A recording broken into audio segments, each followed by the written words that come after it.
Good evening.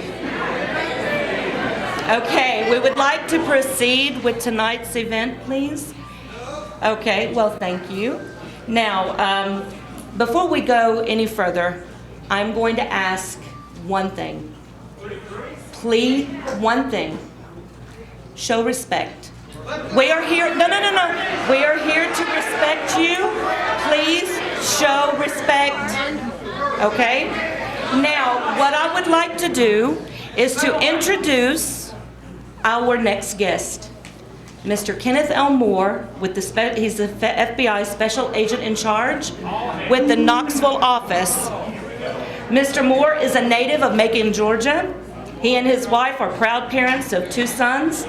Prior to his FBI career, he actually earned a Bachelor's of Arts degree in Criminal Justice from Morris Brown University in Atlanta, Georgia. Mr. Moore began his career as an FBI agent in August of 1987. His first assignment was to the Little Rock Division, after which he was transferred from the Detroit Division in February of 1992.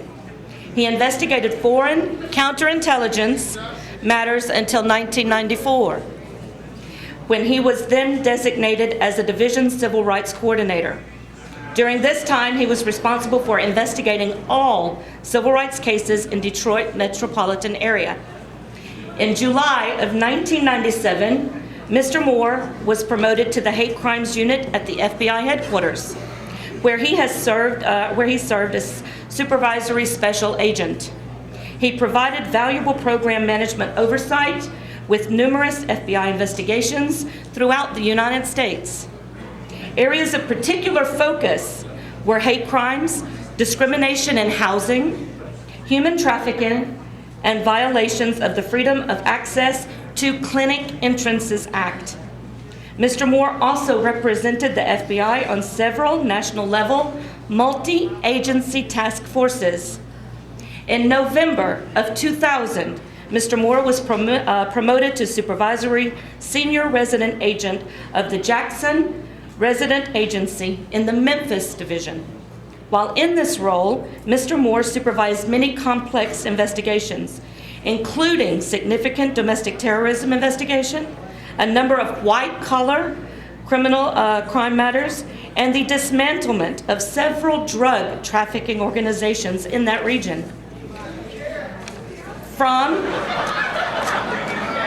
We do. It's respect. Thank you. From January 2005 until September of 2009, Mr. Moore served as an Assistant Special Agent in charge of the Charlotte Division. He led the intelligence program and managed all investigations with the counterterrorism and counterintelligence programs. Mr. Moore oversaw the investigations of several significant international terrorism and counterintelligence cases. He also selected to serve as on-scene commander for the FBI operations in Afghanistan, where he was responsible for all deployed FBI personnel and assets.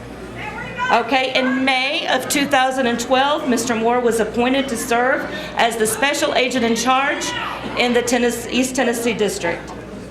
Please help me welcome Mr. Kenneth L. Moore.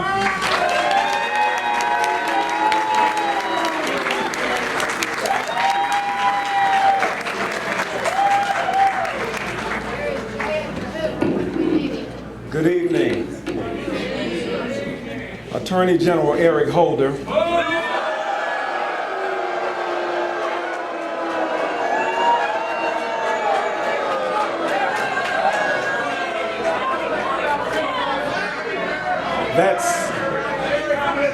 That's not a part of my speech tonight, but I thought I'd just go ahead and get that out of the way.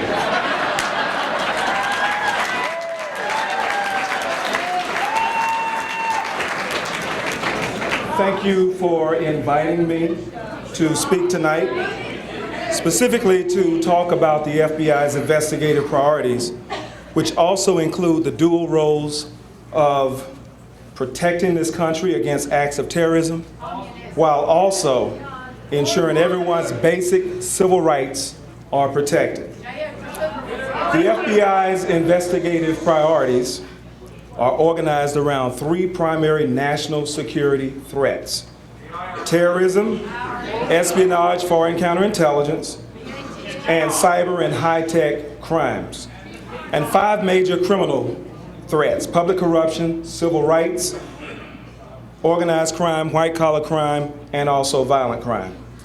As I am sure all of you are aware, our presence here tonight has generated some controversy. Just a little.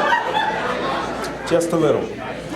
And while that did not deter me from coming tonight, I believe it is best to address it openly. Some of you who are here tonight believe that our presence here was simply to step on and stifle your First Amendment right to free speech. I guess if it's posted on the internet, it must be true. Bonjour, and I must be a French model. Nothing could be further from the truth. In fact, the first principle of the FBI's core values is rigorous obedience to the Constitution of the United States.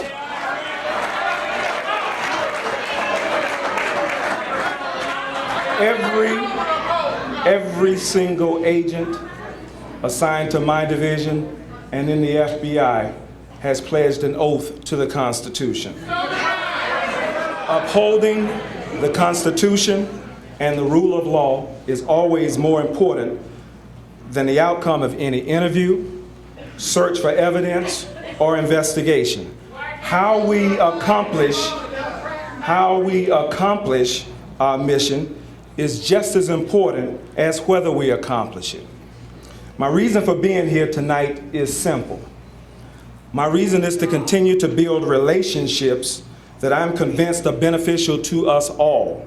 Relationships that will help us to protect our country and keep our streets safe.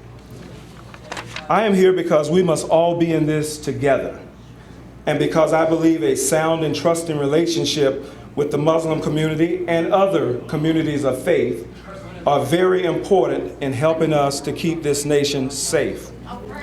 Counterterrorism. Combating terrorism is the FBI's #1 priority. Extremists, whether domestically or internationally inspired, are still determined to use force or violence to advance their political, religious, racial, or social views, continue to pose a threat to the national security of our country and our economy. Internationally, Al-Qaeda and its supporters and sympathizers represent the primary terrorism threat to this nation. Domestic extremism threats include violent white supremacists, anarchists, militia groups, and sovereign citizens, animal rights and environmental extremists as well. When terrorists do attack our country, the FBI works quickly with our partners to identify, locate, and apprehend the terrorist subjects and associates, tapping into our vast network of resources, which includes the communities that we serve. This includes working with all members of the community to quickly identify and bring to justice the person or persons responsible. This strategy has been very successful for us and is a model we will continue to use. That is to incorporate community involvement with our investigations, including the faith communities throughout our communities. This is important because we realize that we cannot do it alone. Like some of you, many in the American Muslim community have come forward to support the FBI in very visible ways. Muslim Americans have cooperated with our interviews and supported our investigations. One of the greatest acts of support that we have received from the Muslim community since the tragic events of 9/11 is their response to our urgent need for translators. I know they're probably interpret their language as well as we battle the acts of terrorism. Since 9/11, as a result of their response to our need, we have more than doubled the number of translators that we have for Arab. for the Arab languages. They have supported our FBI offices throughout the United States and across the world. As it relates to civil rights, the FBI, remember that dual role that I mentioned, is the primary federal agency responsible for investigating allegations of civil rights violations. As Mr. Killian has mentioned, these laws are designed to protect the civil rights of all persons within the United States territory, all persons regardless of race, gender, sexual orientation, religion, etc., all persons. And our hate crime statistics gather that documentation across all areas. Like all Americans, Muslim Americans were deeply impacted by the events of September 11th. The most recent hate crime statistics compiled for 2011, as previously shown by Mr. Killian, continue to indicate that incidents motivated by race accounted for approximately 47% of all reported incidents, while incidents motivated by religious bias accounted for almost 20% of the total number of hate crimes reported for 2011. In closing, we must all speak out against terrorism and civil rights violations.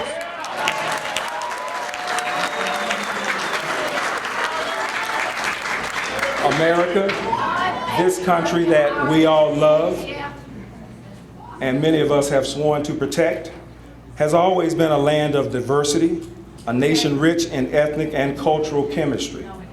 But what has always seen us through our difficult times is our unity as Americans, not our religion, not our race, not our gender, but our citizenship as Americans. All through history, Americans have found a way to put aside their differences and to step forward with courage in times of need. We need to pull together as a nation.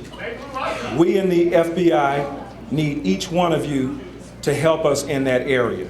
We rely upon you as we conduct our investigations to protect this country, regardless of your religion, sexual orientation, race, gender, etc. Again, I want to thank you, AMAC, for inviting me to participate in tonight's program. I look forward to working with you and the other members of this community in the future, and I look forward to answering any questions that you may have during the question and answer session as well. Again, thank you all very much for coming.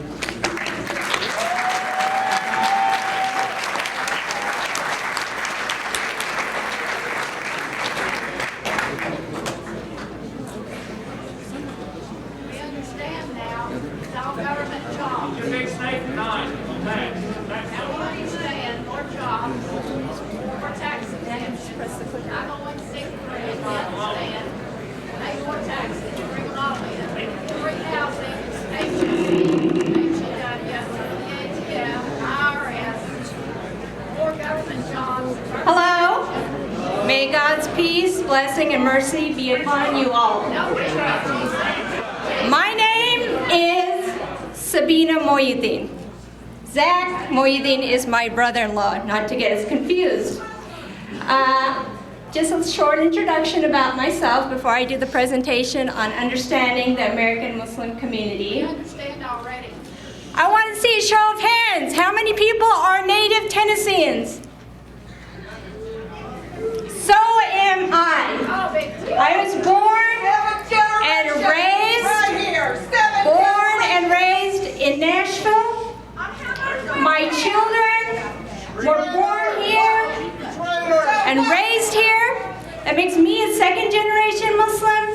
My children a third-generation Muslim. And I'm proud to be an American and a Tennessean above all.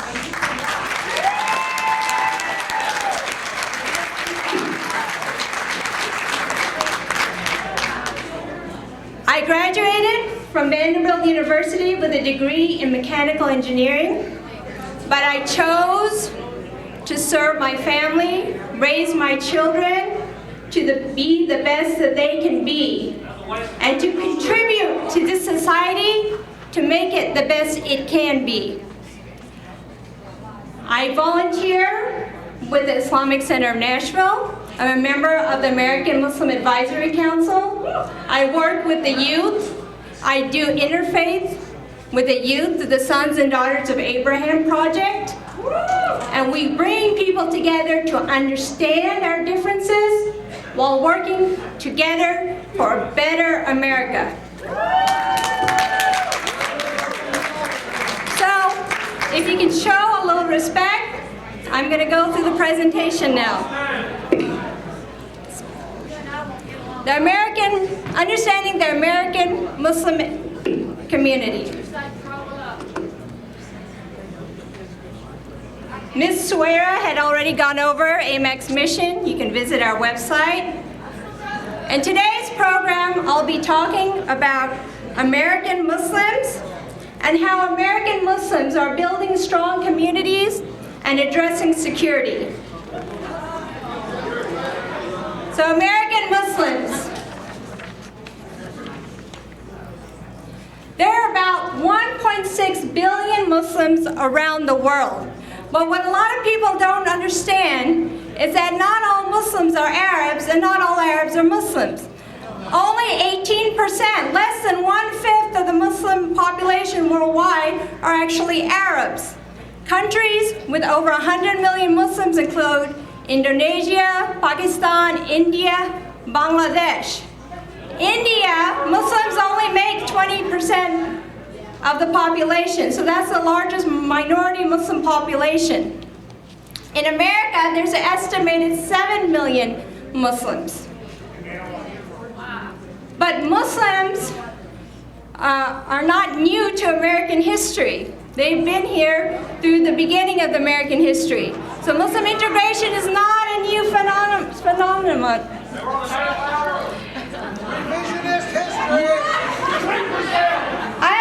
I taught my kids history, so don't ask me. It is estimated between 15 and 20% of the slave population that were brought from West Africa, which had known Islamic empires, were Muslims. Many of them forcibly converted to Christianity. And there's a documentary on Abdurrahman, Prince of Slaves. He was a Muslim prince that was later released. Please be quiet.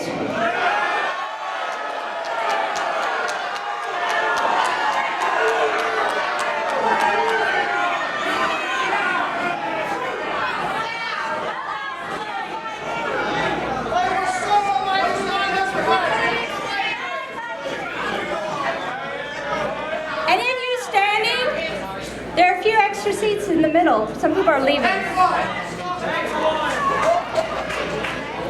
So in the late 19th century, early 20th century, we started getting an influx of Muslims from the Middle East, especially Lebanon, Southeast European, South Asian. Then after World War II, you had the Nation of Islam, which is not recognized as an Islamic sect, but many of those who were in the Nation of Islam became Orthodox Muslims later on. And then you had immigrants and students coming in because the U.S. had a policy of trying to get highly skilled workers from around the world.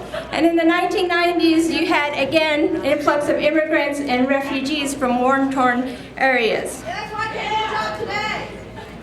So look at this. How many of these do you think are Muslim? The answer is they're all Muslim. The first one is Rima Faki. She's a 2010 Miss America. And then you should all recognize Dr. Oz. I bet half of you watch him, but he's a Muslim.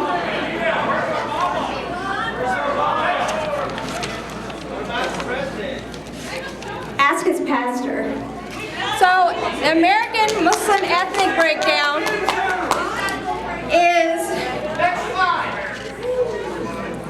actually 37% of American Muslims fall under the racial breakdown of white, and that includes Arab Americans, Kurdish, Iranians, and converts. And blacks, you have 27%, and many of them are African American Muslims. and then you have Asians, and then other racial and ethnic groups. Then Muslims in the military. Thousands of Muslims proudly serve in the military.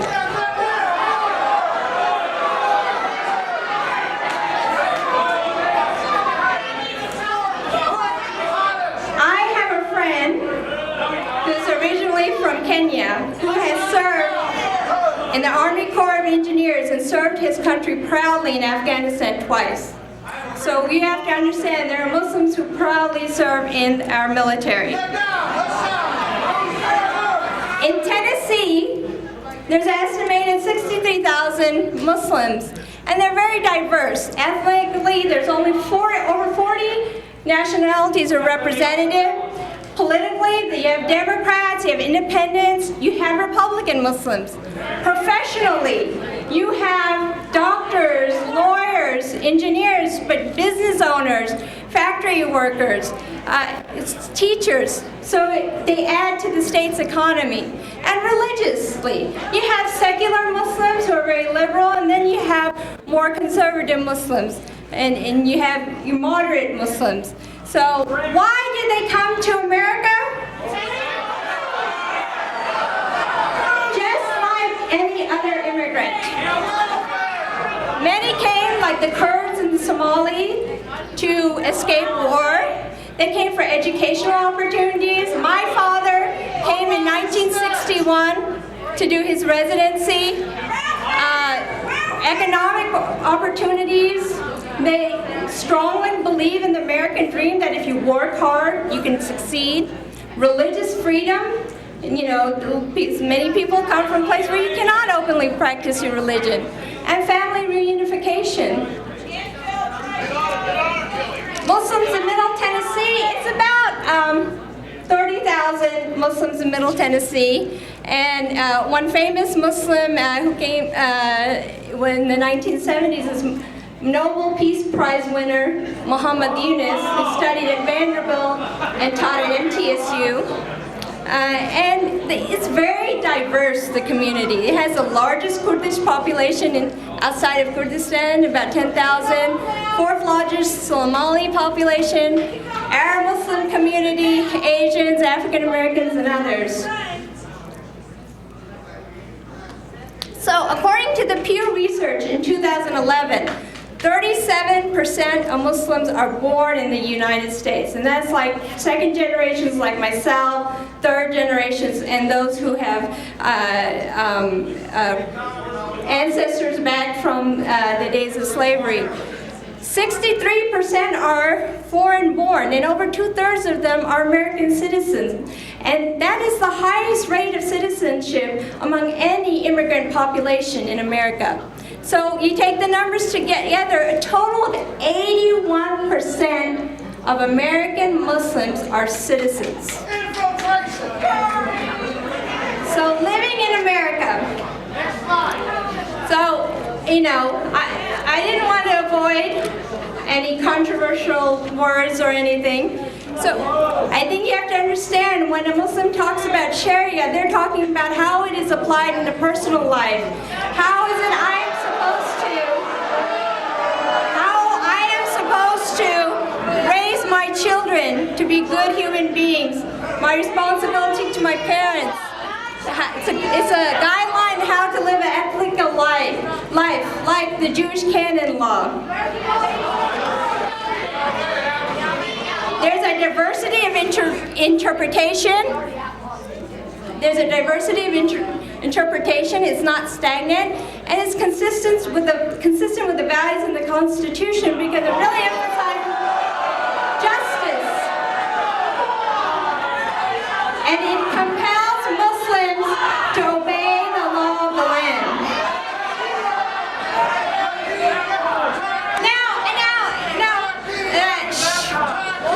You're saying a word you don't even know the meaning. So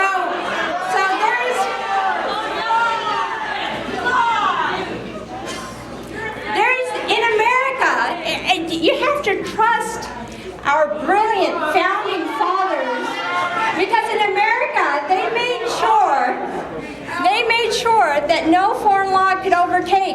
the U.S. laws. And U.S. courts recognize other religious practices as long as it does not violate civil law. And so one example is weddings, marriages. A Jewish person can go to a rabbi and his marriage or her marriage is recognized by the courts. Simple. Islamic values are consistent with American values about neighborly love, family, environment, justice, helping those in need. In the Quran, God says, and do good to parents, kinfolks, orphans, those in need, neighbors who are near, neighbors who are strangers, the companion by your side. And Prophet Muhammad said, none of you truly believes unless he loves for his brother what he loves for himself.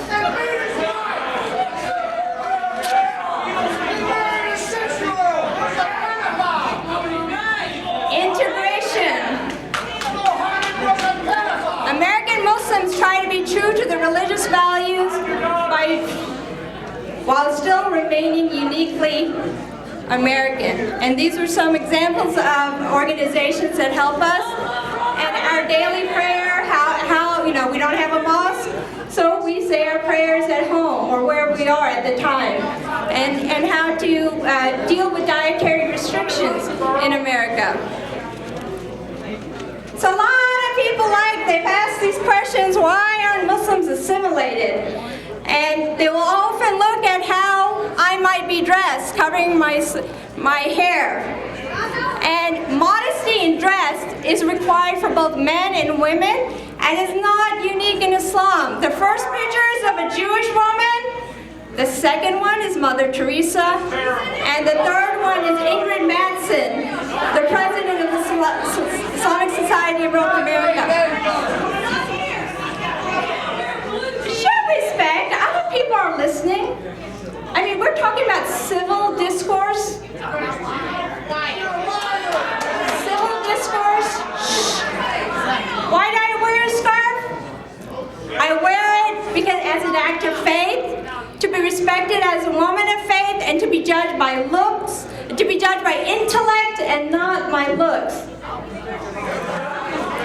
And I'll go over it in the question and answer. So now, how are Muslims helping to build a strong community? Mosques in America, many of them serve as community centers. Okay, you have prayer services, educational programs to teach the proper knowledge of Islam, differentiate between culture and religion, social programs, giving people a sense of community, and civil rights education, learning how to vote and what does it mean to be a citizen. And there's community outreach, helping Muslims develop a Muslim American identity by volunteering with free health fairs, Second Harvest, Red Cross fundraisers, social services, educating public about Islam and interfaith. And these are just some pictures from the 2003, 2007, 2011 Habitat for Humanity bill. This is Muslims in the community volunteering in outreach and interfaith. And Muslim Youth Program, which I'm a part of, it helps teach the children the proper Islamic education. It prevents alienation, which is very important to prevent radicalization. And then it helps develop future leaders. And again, the outreach helps develop the American Muslim identity. And the interfaith, the Sons and Daughters of Abraham project, which I'm a part of. So this was a Jewish exchange visit. And we held a peace summit for the last 3 years in Monte Eagle, where Christian, Muslim, and Jewish youth came together to learn about each other and work together to build a brighter future. So now addressing security. Muslims have condemned terrorism for many years, and people complain, I never see it. Well, Visit that website, the American Muslim, and you will find all the documents in which they have condemned terrorism. The statement by the Fiqh Council of North America was, Islam strictly condemns religious extremism and the use of violence against innocent lives. There's no justification in Islam for extremism or terrorism. So what is a Muslim's role in the security?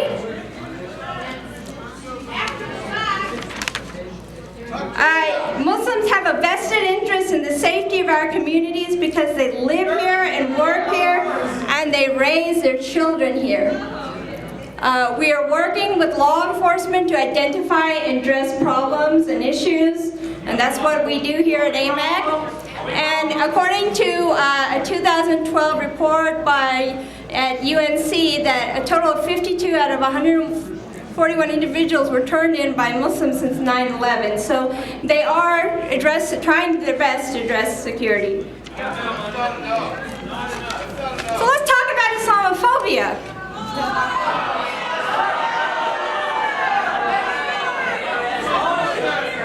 It is the prejudice or hatred of Muslims and Islam. It is carried by the media, politicians, paid speakers, and if you read the Center of American Progress, Fear Incorporated, you can realize how much money they make selling books, instilling fear in people who are willing to do anything out of fear. And there's this narrative they are trying to push on people, that it is a clash of civilization. Well, that's what Muslim extremists, Muslim terrorists, they're trying to say is a clash of civilization. And here the Islamophobes are saying the same thing. I think they should come together for tea. Tea party, yes. But Islamophobia has real consequences within our community. Children get bullied in school, and that should be unacceptable to everyone. There's discrimination, racial profile, and hate crimes. 2007, a mosque was burned down in Columbia, Tennessee. Shame on you.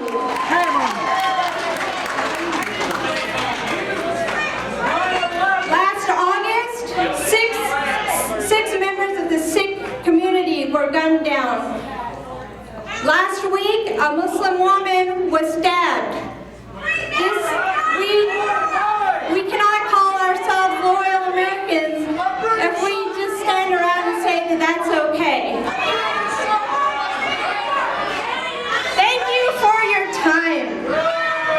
American Muslims are an integral part of the American society and are working hard to create a better life for themselves, their families, and the communities where they live. It is our hope that through dialogue we can overcome misconceptions and fears and work together to make America an example for justice, freedom, and pluralism for the rest of the world. Thank you.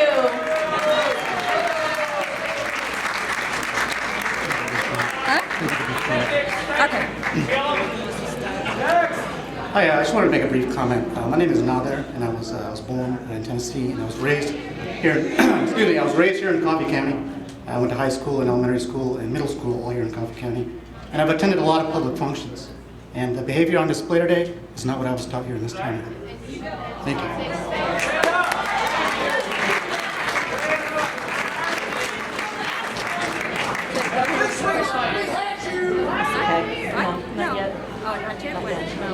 Okay, may I have your attention, please, honestly, so we can really be real here.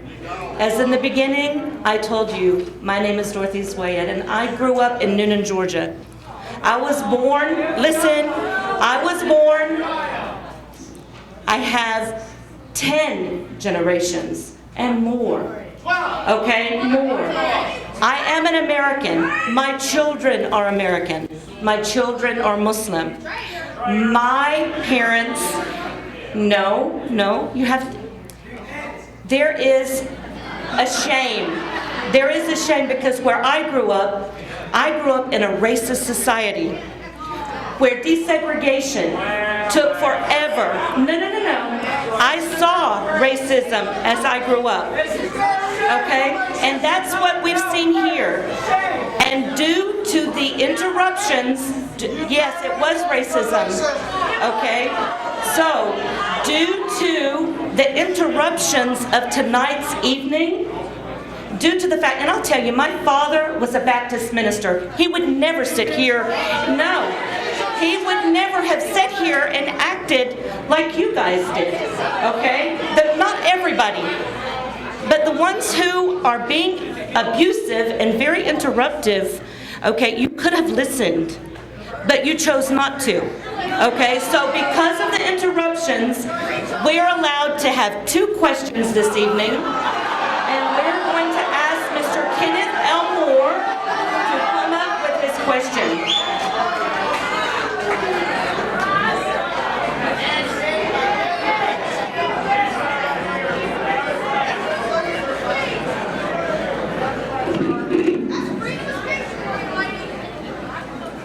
Glad to hear that comment because that's exactly what this question is relating to. The question is, and I'm not sure who sent the question in, but the question is to the United States Attorney and the FBI agent, is not your action here tonight intended to intimidate and injure my constitutional right of free speech? Your oath of office to protect and defend the Constitution is being, and I can't think restricted, but I can't make that out. To respond to that question, I would say absolutely not. For example, if you look, there were protests outside before this event started. There will probably be protests after the event ends. That's part of the First Amendment. You have that right, you've exercised that right.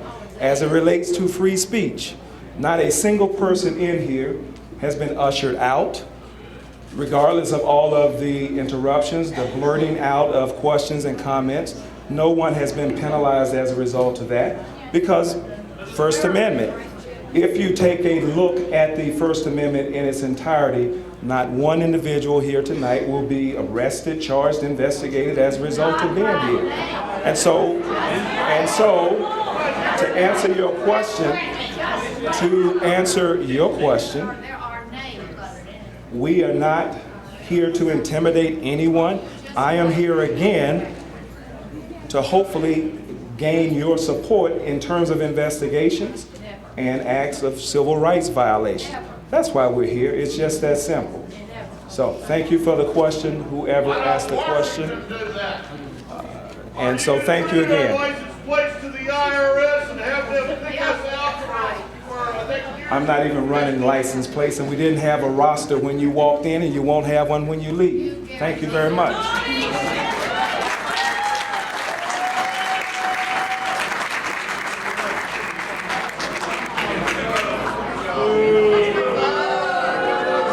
I've been asked a question, under what authority are you here? I would say the federal statute. I was, by the way, my not immediate predecessor, but my predecessor, one of them, is Andrew Jackson, who was the first U.S. Attorney in Tennessee.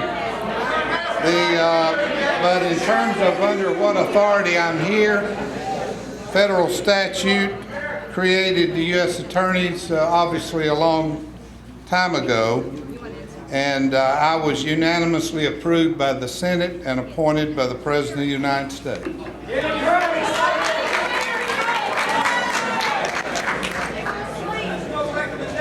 Okay, one of the questions was, why does Islam demand freedom of religion and speech in America, but don't do it in Muslim countries? Okay, at the beginning, like I was telling you, I grew up in Pakistan. I grew up within less than 100 miles of Afghanistan border. That's the Taliban stronghold that I see on TV. I want to tell you, I went to a Catholic school there for 10 years. So if you are thinking there are no Christians there, you can accept this is how reality is. I went to a Catholic school with the Taliban. So what is there happening today is happening. Recognize that those people didn't suddenly remember to become Muslims in the last 30 years. We were Muslims then there, we are here. What has happened is it has become a political ideology as far as Islam has been there for 1400 years. I went to a Catholic school in the middle of Taliban land. So if you cannot accept this kind of a reconciliation, it's like saying, I am afraid of heights. Let me please, Mr. Lawmaker, outlaw gravity. I am afraid of heights. I'll outlaw gravity. That's the kind of thing. So I went to a Catholic school. So to say there are no Christians, there are Christian missionaries. These cities have names with Christians. I went to a school called St. Francis Grammar School, and my sister went to a school called St. Joseph's Convent School. That's near Afghanistan and Pakistan today.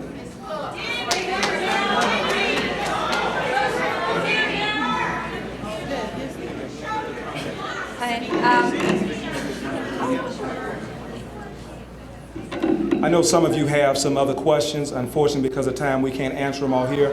However, as some of you are enjoying your refreshments, I'm willing to stay behind. I'll answer any question you have. Thank you very much.